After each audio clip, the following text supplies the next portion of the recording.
يا أيها الذين آمنوا لا تتخذوا عدوي وعدوكم أولياء تلقون إليهم بالمودة وقد كفروا بما جاءكم من الحق يخرجون الرسول وإياكم أن تؤمنوا بالله ربكم إن كنتم خرجتم جهادا في سبيلي وابتغاء مرضاتي تسرون إليهم بالمودة وأنا أعلم بما أخفيتم وما أعلنتم ومن يفعله منكم فقد ضل سواء السبيل إن يثقفوكم يكونوا لكم أعداء ويبسطوا إليكم أيديهم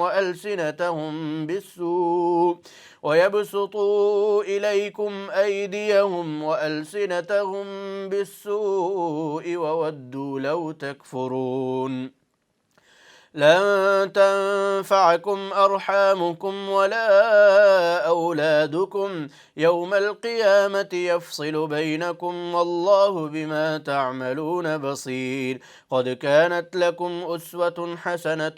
في إبراهيم والذين معه إذ قالوا لقومهم إنا براء منكم ومما تعبدون من دون الله كفرنا بكم وبدا بيننا وبينكم العداوة والبغضاء أبدا حتى تؤمنوا بالله وحده إلا قول إبراهيم لأبيه لأستغفرن لك وما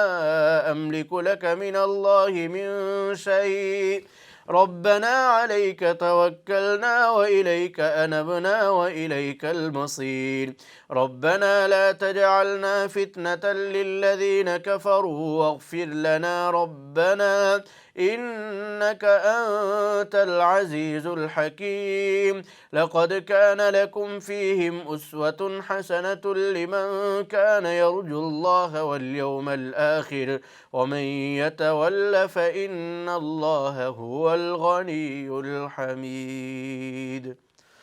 عسى الله أن يجعل بينكم وبين الذين عاديتم منهم مودة والله قدير والله غفور رحيم لا ينهاكم الله عن الذين لم يقاتلوكم في الدين ولم يخرجوكم من دياركم أن تبروهم وتقسطوا إليهم إن الله يحب المقسطين إنما ينهاكم الله عن الذين قاتلوكم في الدين وأخرجوكم من دياركم وظاهروا على إخراجكم أن تولوهم ومن يتولهم فأولئك هم الظالمون يا أيها الذين آمنوا إذا جاءكم المؤمنات مهاجرات فامتحنوهن الله أعلم بإيمانهن فإن علمتموهن مؤمنات فلا ترجعوهن إلى الكفار لا هن حل لهم ولا هم يحلون لهن وآتوهم ما أنفقوا ولا جناح عليكم أن تنكحوهن إذا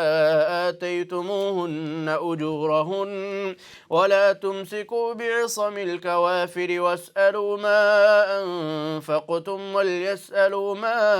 أنفقوا ذلكم حكم الله يحكم بينكم والله عليم حكيم وإن فاتكم شيء من أزواجكم إلى الكفار فعاقبتم فآتوا الذين ذهبت أزواجهم مثل ما